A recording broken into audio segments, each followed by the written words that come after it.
First off, I mean, pray for all their poses of souls. And we're finding out at this point, President Trump said they fear there's no survivors of this really tragic plane crash. I have some details I'd just like to lay out what we know at this point and get into Trump's address to the nation.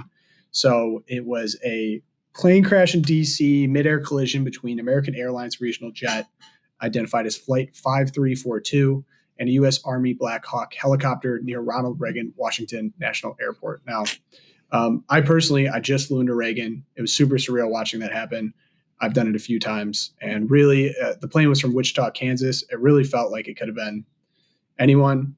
And so date and time, the incident occurred in the evening. Go ahead, Josh. Yeah, just so our listeners know, Ronald Reagan Airport is extremely convenient because it's super close to the downtown of D.C., whereas Dulles is, like 25 miles out. So, but the runway at Reagan is very tight and small, and there's a very small window. Add to that, there's a lot of restricted airspace. Obviously, they don't want planes flying over the Pentagon, over the U.S. Capitol, over the White House, obviously because of 9/11 and things like that. So there's a tight window of airspace, and there's a tight window and a small strip for landing. These all contribute to making it a pretty difficult airport. By the way, I used to live in D.C., so I've flown in and out of this airport a ton. And there was the crash, 1982, where a plane hit the overpass. I can't remember, the 14th Street Bridge, I think it was. And so this is an airport that's it's got some challenges to it. And what these Blackhawk helicopters will do is they will train. Like, there was thankfully every loss of life is horrible, but thankfully there's no like VIP, like it wasn't the president or the vice president that was on this Blackhawk helicopter, but they were doing these training things. That's what they do. They plan for it. So like if they, in the dark of night, if they have to sneak in someone so that they don't, no one knows that here comes the president or the vice president or someone like that, that's why they do these training missions. But yeah, obviously we're looking for answers on this one because it seems like it's such an avoidable thing because now they have systems in place. It's hard for people who are like, I'm 40, almost 48. It's hard for people who are younger than me to maybe appreciate and understand this. But airplane crashes in the 60s, 70s, 80s were so much more common than they were today. Someone had a stat that like the number of Boeing jets that were made from the 50s and 60s, 70s that ended up in accidents or crashes were like 20% as opposed to 2%. So we're talking 10 times safer because pilots are better, the equipment's better, and they even have automated systems like where they detect another aircraft and they tell you ascent, or duck, turn left or whatever. So they help these pilots in so many ways. And so how did this still happen? A lot of people are asking questions because it's striking. It shouldn't have happened. Amen. Erica, did you have anything before?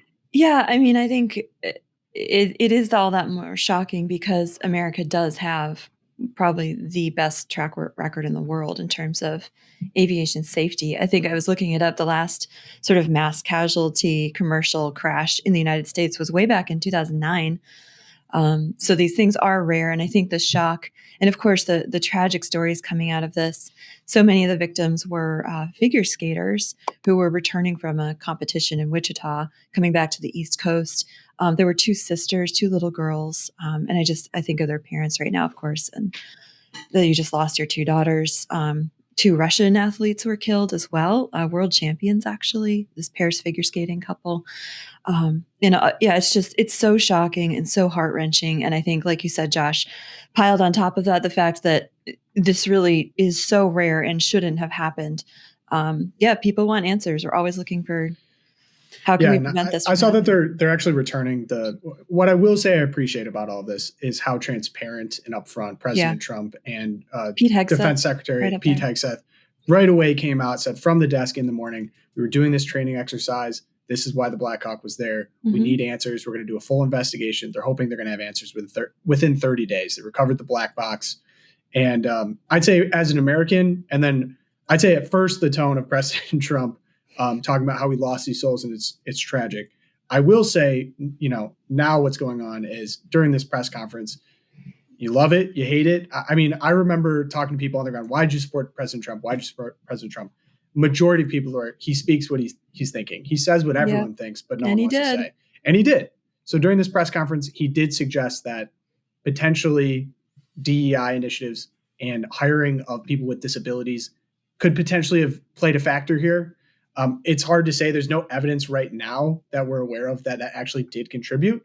I will say, though, some of the hiring practices over the past 10 years, when looking back upon them, it was kind of like, all right, when is something like this going to happen?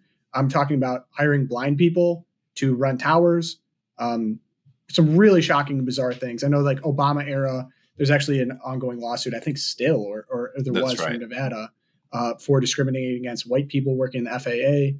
So it's not like this is a crazy conspiracy theory. No one's ever thought of it. A lot of people were thinking about it during it. The question now is, was this the appropriate time to really broach this subject? And I think there's a good argument probably. Yeah, I think that, look, like you can get upset about it and be like, well, this wasn't statesmanlike. This wasn't the appropriate time to bring up the DEI thing.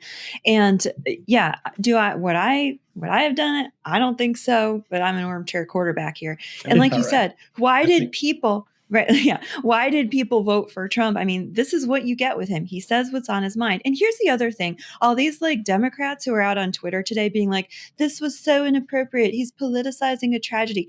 You don't get to bring up gun control and taking away Second Amendment rights every time there is any kind of shooting in the country. And then be like, and Trump can't bring up his agenda when the plane crashed. Okay, so I'm glad you brought up that point, because in general, when there's a school shooting and a liberal says, this is why we need to ban guns, I don't actually like it when conservatives say, the bodies are still warm. How could you say that? My problem is it's a completely ineffective thing. But exactly. I think their arguments are sort of like grade school arguments. This is why we need to ban all guns. I just don't think it's serious. I think it's a stupid idea. But I don't have a problem with them thinking it, because in their mind, they're like, we have school shootings because we have guns. Let's get rid of guns. Very simplistic, very wrong. But I don't have a problem with them. Hey, the bodies are still warm. So this is what I'm saying. Like when Trump says this, like, well, this is what we get because, Obama said no to an entire class of graduates who passed the test.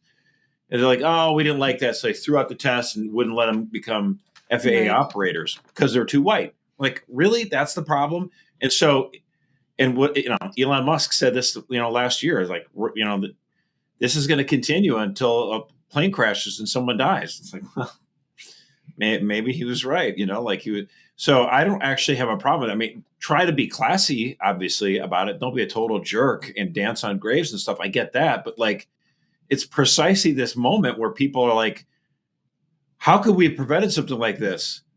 Yeah, let's talk. Exactly. Yeah, and I will say too, it's funny you talk about rhetoric or reactions or things like that. It feels like, okay, during the Obama era, when they were discriminating against white people in the FAA, if you were to speak up and say, hey, this doesn't make sense, the standards are too low and it's discriminatory, you were, racist, ableist, according to the media, that's what you were if you were to speak up about this. And then when something like this happens and you're like, hey, maybe it's because, we're hiring blind people to do stuff in the FAA, you're again racist, ableist. It's like no matter what you do, you're kind of over the barrel. So I actually see some. You want to talk about tact, whatever, all that's out the window with Trump. Trump saying what everyone's thinking, and then basically allowing that conversation to get bigger, and he himself pledging we're going to completely root that out of the military, out of the FAA, out of all of that. I mean, the guy in charge, John P. Benison, is blind, gay, albino. And he's in charge of all of the hiring for the FAA. So it's like telling people to tell themselves that their eyes are lying to them. I don't think it's helpful either. However, national tragedy, no doubt. I mean, hard day for the nation, no question. Look, I want to try to provide opportunities for all people, even people who are disabled. But just can't you think in your head, like somebody who is actively blind, having them being involved in any powerful position involving, I don't know, aviation and the successful navigation of planes and they land. Like it's just, come on, dude. Like what? I mean, definite prayers. I mean, it's so tragic because it feels like it's something that could have been avoided. Fox News is reporting that there were 2 planes that had aborted landings at DCA due to helicopters in their flight path in the week before the crash. So again, this is really seems to be some sort of a breakdown. Like what is going on here? again, is DEI? I do think DEI plays a part of it. I mean, overall, the biggest problem is there's understaffing. And apparently at the DCA airport that time, there was a guy that was basically having to do the job of 2 people. And these people are working 6 days a week. They're not, they're overworked because they're trying to fill gaps. And then the question, that begs the other question. Well, why is there, an understaffing problem? Why aren't they able to hire more people? It's precisely because Obama did this kind of monkey business where you just said, oh, these guys might be completely qualified and they passed the test, but they're too white. So we don't want it. We're gonna wait and find someone. DEI is the problem. Yeah. Well, it's understaffing. Yeah, exactly.